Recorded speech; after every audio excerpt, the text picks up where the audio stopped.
A little delay, but yeah, finally, my September wrap-up.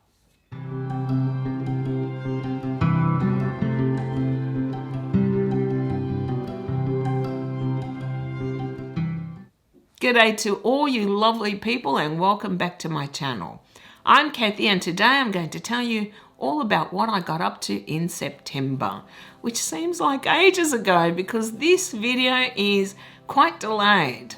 Unfortunately, I had a lot of issues with the weather, I had issues with carers, I had issues with being sick, and I haven't been able to record this video until now, which is almost the middle of October, but anyway, better late than never, right? Yeah, okay. So let's start with the weather, which I always start with. I don't know why, but I do. Yeah, horrible.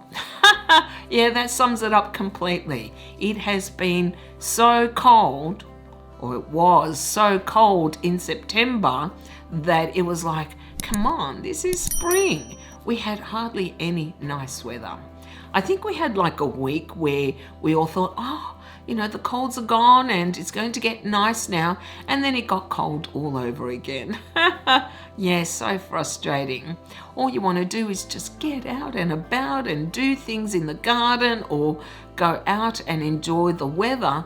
And yet it has been miserable and freezing and just awful. But what can you do, right? That is just the weather. We can't change it. There's no use complaining about it, though I did my best. Yeah, I complained so much about the weather that I got sick of myself. So that's been the weather. What else have I been up to? Again, not all that much. When it is cold and miserable, I tend to just stay home and hibernate, though I have been going out a little bit here and there. We have started working on my garden, but I'll get into that a bit more later. I can't really remember what else I got up to. How sad is that? It just seems the month flew by. I did see my family and I saw some friends, of course, and my cousins, which was wonderful. But yeah, I'm itching to get outside. I'm itching to go places. But unfortunately, because it has not been nice weather and it has been raining, I just haven't been able to get out and about as much as I would have liked. But hopefully that will change now that the weather is getting a little bit warmer. A little bit, not much yet, no. So what did I get up to in September other than bitching about the weather, which I did a lot of? I have not been buying books. Wow, yay me. Mind you, I have bought so many this year so far that is not a bad thing. Yeah, I think sometimes you got to kind of slow down a little, and it looks like I finally have. It's reached the point, I think, where it's kind of plateaued. It's not that I'm not going to get any, but I certainly don't feel this mad need to just accumulate all these books that I have missed out on in the last 10 years, because I've hardly bought any books in the last 10 years. And I finally found the last Georgette Heyer book in the same series, the same set, and now it is complete, so I am ecstatic. That took me several months, but it's done now, so I am very happy with that. I have been trying to get the Jim Butcher Dresden File books in hardcover, but unfortunately they're not all available, and I was a little surprised at just how expensive some of the first books in the series are. I saw some going for $400 and I thought, look, I love the Dresden Files, but I don't think I love them that much. So they're going to have to wait. Who knows? Occasionally authors do have reprints of books that are very popular in a new, say, hardcover edition. I might end up buying them then. But it's a bit of a shame. I was really hoping to be able to complete it and I can't. And unfortunately, now I have two different types of hardcovers in the Dresden Files. So, frustrating. Yeah, that's what happens when you are a collector and you like them to match. Well, I do anyway. So I don't think I bought any books this month. There are some books that arrived that I had ordered from the States, but I think I bought them in August. They just took a bit of time to get here. I have got a few on order that are coming out now, and I'm looking forward to those, but I haven't received them yet. So I guess maybe I'll get them by the end of October. Let's hope anyway. What I've been doing a lot of, because I've been stuck inside because it's been cold or wet, is I'm still playing around with my ebooks. But hey, I'm on D. Oh my God, yeah, it's taken me forever, but that's okay. I am in no rush. It actually gives me something to do, and I think because I'm bored and I want to get out there and I want to work in my garden or go out and about and do things, at least this keeps me busy rather than just twiddling my thumbs. Yeah, because I can't stand that. I have to be doing something all the time. And I've been playing a lot with the covers. I've been fixing old covers for books that are a little damaged, because that is the best covers I can find. And that has been a lot of fun actually, working with my graphics program. I used to do that many moons ago. When was it? I think it was in the 90s. I've been online now for quite a long time. I think I got online in 96, and I had a website at that time. Not anymore, but I did then. And I discovered graphics programs, and I had so much fun making graphics for my website and just mucking around with them. And I haven't done that in such a long time that I think I'm just really enjoying doing it now, just fixing these covers for my ebooks. I probably won't even read 90% of these books, but it doesn't matter. I'm just feeling very satisfied with myself that I'm making them look as good as I can. It's crazy, isn't it? What makes me happy? But it's these little things that make up your day, make up your month, your week, whatever it is. A sense of accomplishment, I guess.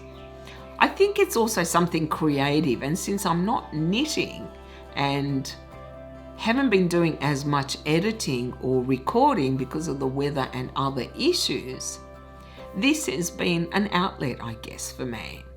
But it's a lot of fun. Yeah, though I spend way too much time doing it. That will change. As the weather gets better, it gets nicer, sunnier, and I'll be able to spend more time outside. I spend a lot less time on the computer. So what else have I been up to? Oh, I am obsessed with my word puzzle game. Oh my goodness. I am so, I am so addicted to it. I keep playing it every single day, and I am playing it excessively. No doubts about it. To the point that my shoulders are complaining because I'm just, playing all the time. And I'm getting quite competitive with other players now. So I'm really enjoying it. I'm sure it'll die down with time, but it keeps me busy, I guess. I often do it when I'm waiting for people, but I also do play sometimes when I'm watching TV. Now, with this word puzzle game, wow, yes, seriously, some people, I just don't get it. It's a game, right? It is a game. It is for fun. Well, that's why I play it, for fun. But oh my God, the drama that I am seeing is incredible. It's like, are we, 12 years old, or are we actually adults? Because I think most people who play are adults. You would not guess it, no, because they behave like children. People are insulting other players or other teams, and I'm like, what's going on here? It's crazy. Honestly, I just cannot get over this kind of pettiness that I see in these kinds of situations. I know people find the anonymity of the internet very freeing, but I still think good manners cost us nothing. Why do we need to insult each other because they are beating us? Big deal. It's a game. A game. I don't know why people forget that. It is just a game. And whilst everyone loves winning, because I don't know anyone who likes to lose, the truth is sometimes you have to lose to actually appreciate when you do win. So I've had a lot of fun watching the drama's unfolding in the chat, because we do have a little chat window for our teams. You join a team on this app and you get extra coins depending upon where you place in a particular week. And generally the chat has been really good, but would you believe that people send spies to other teams? It's crazy. It gives me a good chuckle, right? I read the chat and I think, oh, they're all crazy. Yeah, I'm just going to go play. And, I don't know if this happens to other people. Do you ever take this intense dislike to somebody online? You don't know much about them, hardly anything, but you just think, wow, this person just rubs me the wrong way. Well, we have a new player in our team who I cannot abide. I cannot stand her at all. She is whiny, she is needy, she is constantly wanting people to tell her how wonderful she is, and I just can't bear her. So every time I see her chatting, I'm like, oh yeah, I'm going. Oh dear. So she's my little pet peeve in this word puzzle game, but that kind of spices it up for me as well. So I've spent way too much time on my phone playing this stupid app, though I'm still enjoying it, so that's all that matters, right? Yeah. And as I said, I've been playing it a lot when I've been watching TV, though I have not watched a lot, of course, because I generally don't. I have not been knitting. No, I put away my poor jumper that I started last year. I thought I'd finish it this year. No, it has been put away for the next year because it is a winter jumper and we're now in spring. I did, however, take out my knitting for spring, though I haven't started yet. I'll see when I get in the mood. Who knows? I have no idea. And honestly, I'm in no rush. I have a few things to mend, and I hate mending so much that it's just putting me off. And I would prefer to do the mending first before I start knitting, but that might be a mistake. It might mean I won't do any knitting at all. I have actually got a jumper that I started in autumn, and I think I showed you guys as well, but I put it away for the winter because I thought I'm not going to wear it till spring. So perhaps I'll do that before I do the mending. That might get me in the mood to do a bit more knitting. And as for what I've been watching, I have finally finished watching Vikings. I am done with it. And, I've had to reevaluate my opinion of it. Initially, when I watched it, I didn't love the show, which was several years ago when it first came out. I'd watched, I think, 2 or 3 seasons of it. Rewatching it now, I've learned to appreciate it so much more. It is actually an excellent show. I think because all the characters are so flawed and visually it is superbly done. There is one scene in particular. It is called the Blood Eagle scene. It was one of the best shots I have ever seen in television, I think. It was just magnificently shot, as well as very atmospheric. The lighting was perfect, and the music just complemented it so well that I actually rewatched it several times, even though it is a really difficult scene to watch. But visually, it was just superb. And there were several scenes like this throughout the show. So I have really developed a great appreciation for it. I have been watching a bit of Supernatural. I have finished season 8 and I'm now halfway through season 9. But I'm taking my time again because I'm just not watching all that much. I did actually binge watch Miro's videos. Miro from Basic Plants. He is one of my friends and I have been meaning to watch his videos for a while because I haven't watched any YouTube in several months now. So I thought, fine, I'm just going to sit down and binge them. And I love his videos because he is hysterically funny, if you ask me, and so knowledgeable. I feel like I'm always learning something when I watch his videos. And if you haven't seen his channel, then I suggest you go and watch him because I think you'll love him as much as I do. Maybe I needed that break away from all the ads which were driving me nuts, but I've been missing watching some of these people who I've been watching for several years now, so I'll probably end up watching a bit more YouTube in the next few months. I guess we'll see. Yeah. But that is all I have been watching, so I guess I should talk about what I've been reading. Not that much actually. I had a bit of a slump last month. Yeah, perhaps I had read so much the previous months that I was just not in the mood to do as much reading, and I couldn't decide what I wanted to read, so I was just all over the place. At the beginning of September, I was halfway through Heir to the Empire by Timothy Zahn, the first book in the Thrawn trilogy. Well, I finished that and I loved it. Yeah, honestly, I loved it as much this time as I did when I first read it, which was back in the 90s. I really wish that the sequel films, the most recent ones, had been based on this series because it is just excellent. I love these characters so much. Honestly, I know I'm a geek, but I am so attached to the Star Wars series, the original films anyway. And oh my God, I am crushing so bad on Luke Skywalker right now. Seriously, I am just hugely, madly in love with this character. Well, not romantically, you know what I mean. I'm just crushing on him because he is so awesome. He has grown and developed so much from the films to the books that I'm just loving his character. I was never like in love with Han Solo like so many people were when the films came out, though I did love what a scoundrel he was. And I didn't crush on Luke then either, but I loved how his character developed through the films.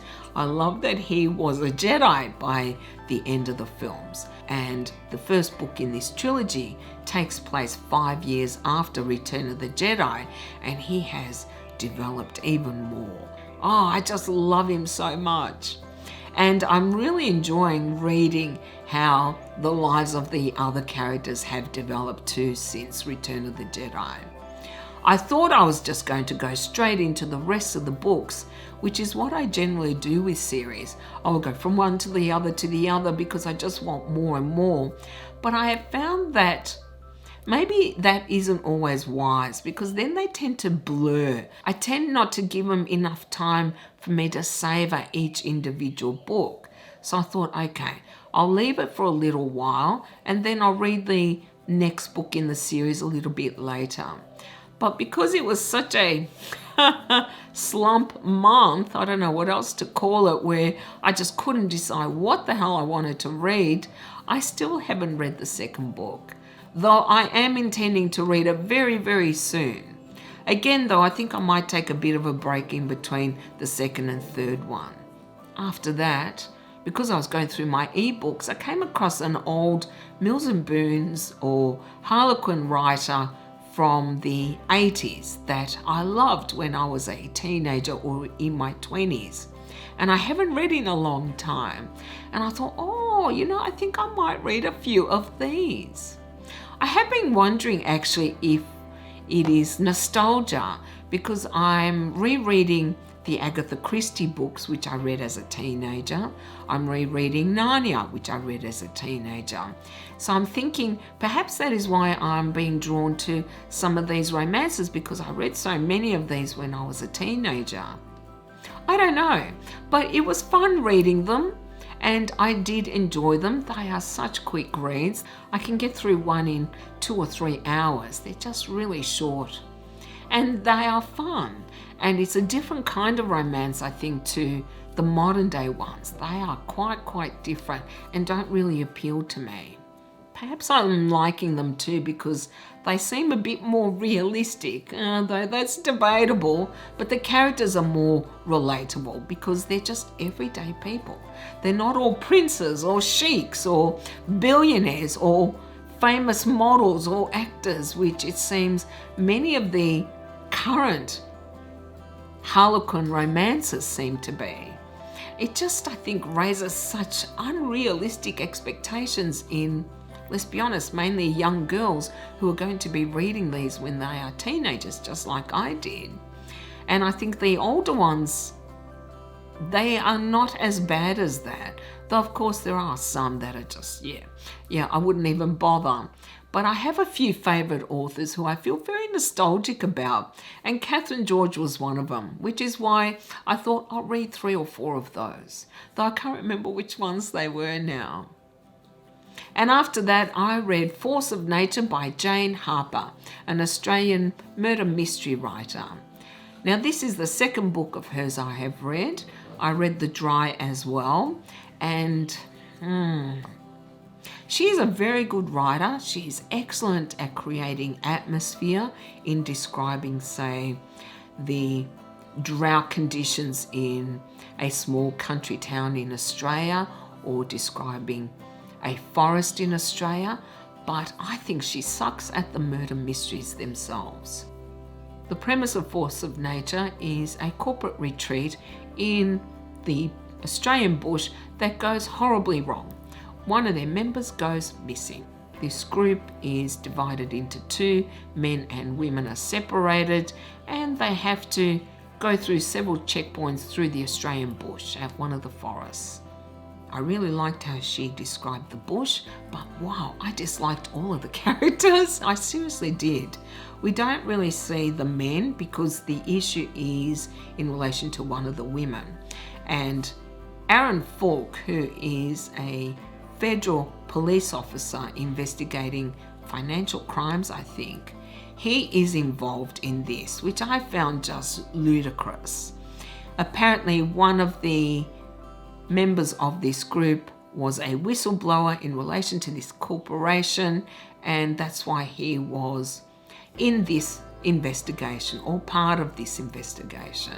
It just, it seems such a flimsy pretext to have him part of this story, and I really didn't think he should have been. But regardless, the resolution of what happened to this person who was missing in the bush, it was just so disappointing. I thought, seriously, all this build up to this? And I felt exactly the same way after finishing The Dry.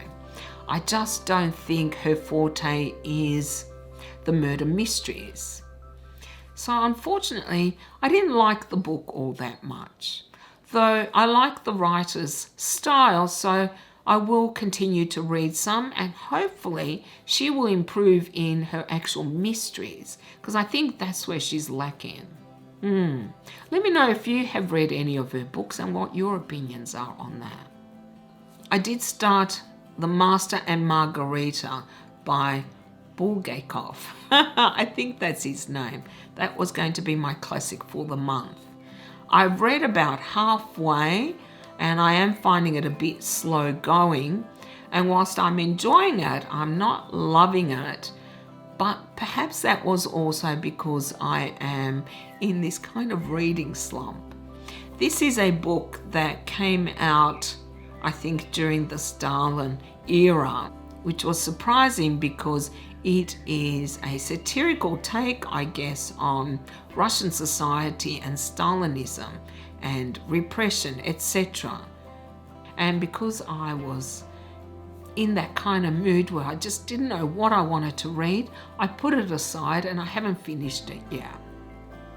So I then decided, okay, it's time to read a Terry Pratchett Discworld book, and I read Moving Pictures, which, they are always so good for a laugh. I absolutely love the Discworld books. Moving Pictures is, about filmmaking, about movies being introduced to the Discworld, and it involved mainly wizards from the Discworld and characters who I haven't met before, and as usual, I would just sit there giggling away as I'm reading it. That is the beauty with these books. They are extremely clever, extremely funny, and I thoroughly enjoyed it, as always. In fact, it's kind of inspired me to read more, and I'm about to start Reaper Man, which involves death, and I love death in these books, so I am looking forward to that. Then I tried to finish Passenger to Frankfurt by Agatha Christie, and I got stuck on that one as well. I generally don't leave books in the middle. I generally like to finish them, but yeah, I did not enjoy that one as much. I'm halfway and I thought, no, I'm bored with this. I want to read something else. I have found that whilst I love Agatha Christie's murder mysteries, I love her Poirot books, I love her Miss Marple books, I love the other murder mystery books, I do not like her thriller ones as much. No. And Passenger to Frankfurt is more a spy thriller one. Doesn't appeal to me. And I thought, I really need to get out of this reading slump, so I took out some of my Poirot books, the few that I've got left. I think I have 9 or 10. And I read 3. Yeah, and I love them. Yeah, oh, I just love them so much. I'm going to be so sad when they finish, but they are just so enjoyable. All of them, actually. And I don't think I guessed every single one. Sometimes I can, but sometimes she just, throws me for a loop and I have no idea who committed the murder. The ones I read are Taken at the Flood, Mrs. McGinty's Dead, and After the Funeral. I think I've become very good at predicting where Agatha Christie is going to go. She does give you enough clues that you can guess, but sometimes, there's just no way. That's how I feel anyway. And that is all I read last month. I think it adds up to around 10, though I don't know, the Mills and Boons should probably not count because they're just such small little books. Doesn't matter. Yeah, that's what I've read. And thankfully, Agatha Christie has got me out of my reading slump and I'm now keen to do a lot more reading. So hopefully I'll get through some things this month.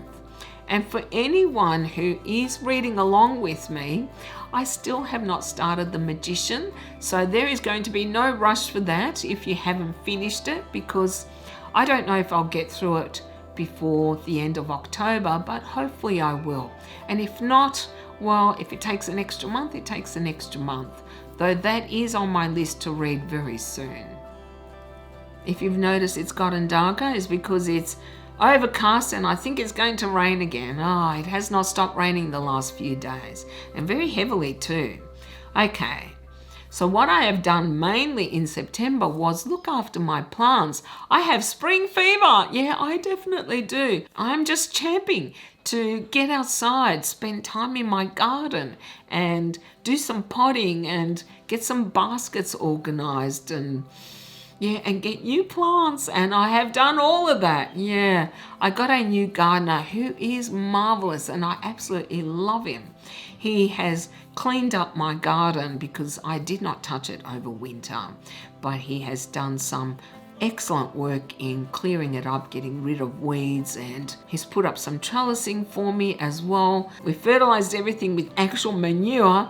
Oh, I've forgotten just how much it smells. My parents used to do that when I was younger and I remember the smell very distinctively, but it's gone now, thankfully. Doesn't matter, the plants will love it.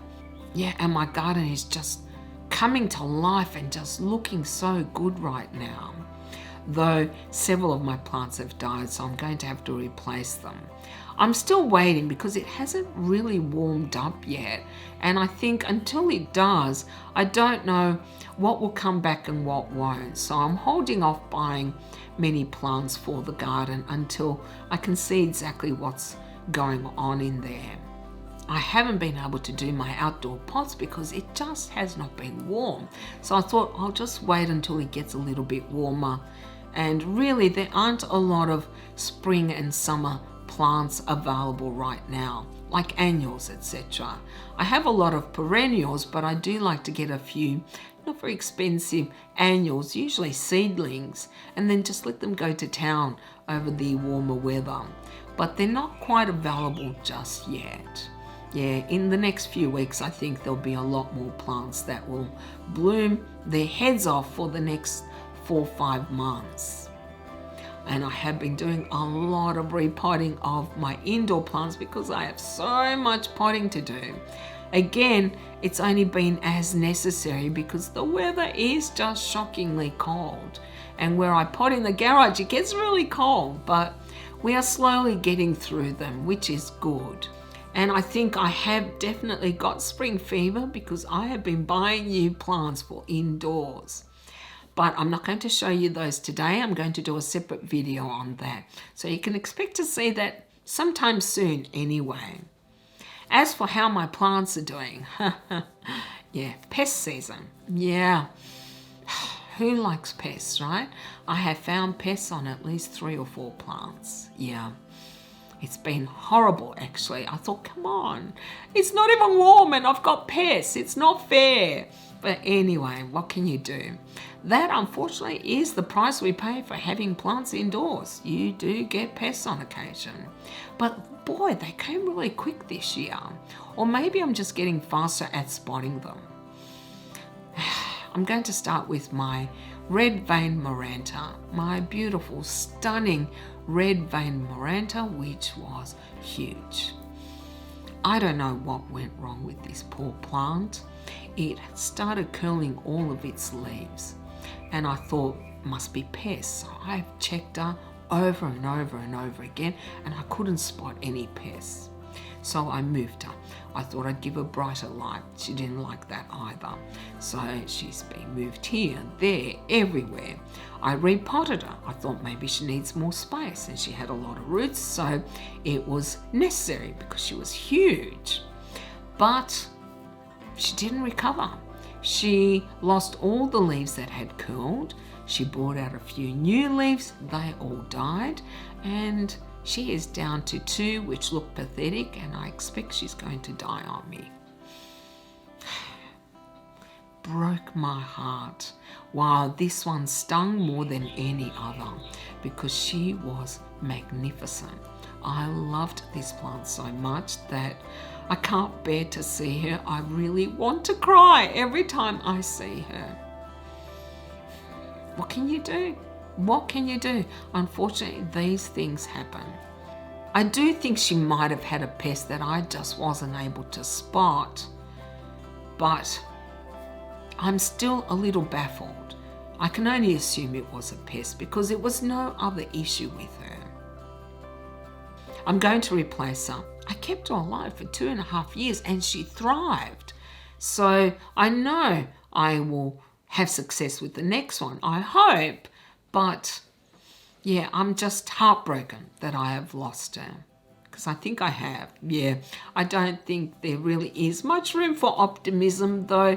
Yeah, I'm the eternal optimist when it comes to plants only anyway. But on top of her, I also found pests, whiteflies, I think, on my English ivy, which has never had pests in the 3 years that I've had this plant. She got repotted into a bigger pot and she lost several of her long stems, which I didn't mind because I know how fast she grows. But ever since I repotted her, she just didn't seem to be doing well. So we cut her back, and I looked at her just yesterday and she seems to be finally coming back. But yeah, she is now looking a little bare. But another plant with pests. And I think I told you last month I found spider mites on my Shiveriana. I think they are gone. Well, I can't see any, and she's doing okay. But I also found spider mites on my beautiful Syngonium 3 Kings. Oh my goodness. Yeah, this one I was like, no, not this one. I just love this plant so much. It sits on my table, so I see it all the time. And it was starting to yellow some of its leaves, and I thought, oh, it's just killing off some of its leaves because it's putting out so much growth. But I thought, you know, it just seems like a lot to me. So I checked her and she's got spider mites. So I've treated her twice now and she seems to be recovering, but I'll keep an eye on her. You know, my experience is with Syngoniums, they get a lot of pests. They seem to be pest magnets. I think every single Syngonium I've had, except perhaps my Wenlendii, has had pests, which is not appealing to me, though they are beautiful plants, and oh boy, do I love my 3 Kings so much.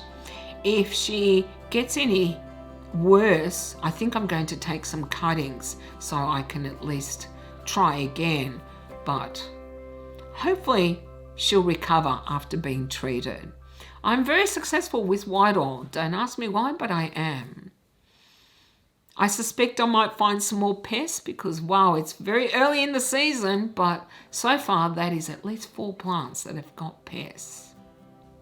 Oh, and Mr. Ugly? Yeah, I think he died. Yeah, I think he has never been very healthy since I got him. He's had rust. He brings out some new leaves. He gets rust again. So I'm just so fed up with him that he's in the garden. Yeah, he can live or die out there. But really, he looked like he was dead or dying anyway. I suspect that he is gone as well, which is a shame. Maybe he heard me that I wanted to get rid of him. Yeah, maybe it's all my fault, but regardless, he's never been a healthy plant for me. It's sad though. It's always sad when you've had a plant for 3 years, but let's be honest, 3 years and nothing ever happened with him. So perhaps he will recover in the garden. You just never know. As for plants that are doing well, and there are quite a few, I am going to start with my Goldilocks Epipremnum aureum, or pothos, I think people call them overseas. She is going crazy. She is getting so long and she looks magnificent. It's more lime though, I think, than golden in my opinion. And the colouring of her leaves is such a sharp contrast to other plants that I've got. But I don't know if you remember when I got her, she was not even touching the bottom of the pot, and now she is like huge. She needs a repot as well, but we're waiting for the weather to get nicer before I do that. I'm really loving this plant though. She has proven so easy. She loves this spot, and several of the cuttings that I've taken have also rooted well, and she's growing fuller up the top because I think when I got her she only had one stem, but now she's looking nice and full at the top, as well as all this wonderful vining. I love trailing plants. Yeah, I just adore them. The next one I want to show you is my Peperomia incarna. I bought this I think 2 years ago, and it wasn't a healthy plant. There were several plants that I had purchased that were just not in great condition, and she was one of them. And she was only a little plant and cost quite a bit of money at that time. I think it was $30 for a tiny little plant. Now they're much cheaper, thankfully. But regardless, mine struggled a little, but she is just doing so well. Yeah, one of the few peperomias I'm able to keep alive and happy. And she has felted leaves. Oh, I just love touching her leaves. She sits on my desk, so every now and again I will touch her leaves, but she is a happy plant and is just beautiful.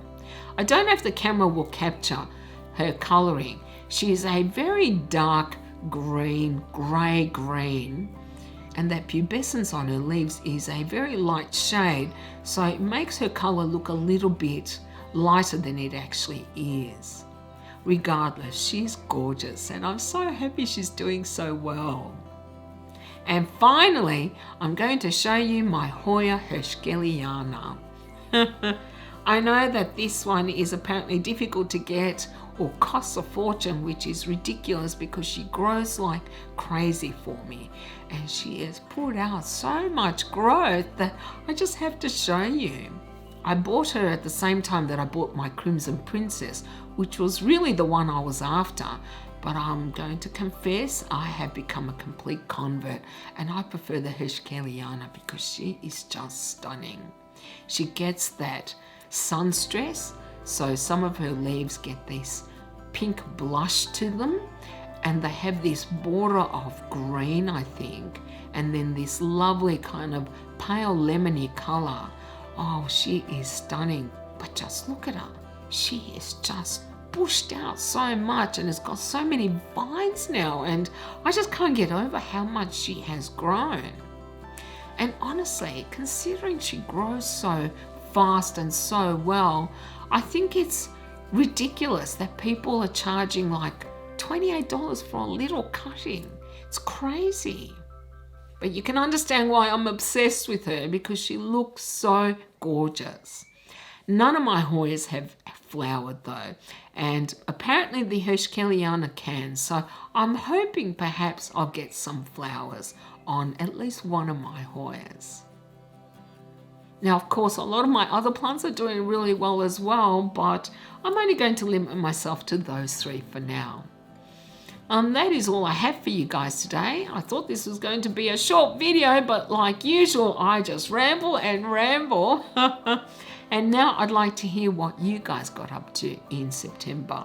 I know many of you in the Northern Hemisphere are in autumn or fall, as you call it. Tell me what you've been reading, tell me how your plants are doing, tell me what you've been doing. You know, I love to hear all of that. And you can let me know down in the comments, or you can contact me on Instagram. Thank you all so very much for watching. I really do appreciate it. And I am sorry that this video is a little later than usual, but you know, sometimes life gets in the way. Anyway, if you enjoyed this video, you can do the usual thing. You can like, comment, and subscribe, as it helps my channel to grow. I hope you all have a beautiful day, and I will see you next time. Bye.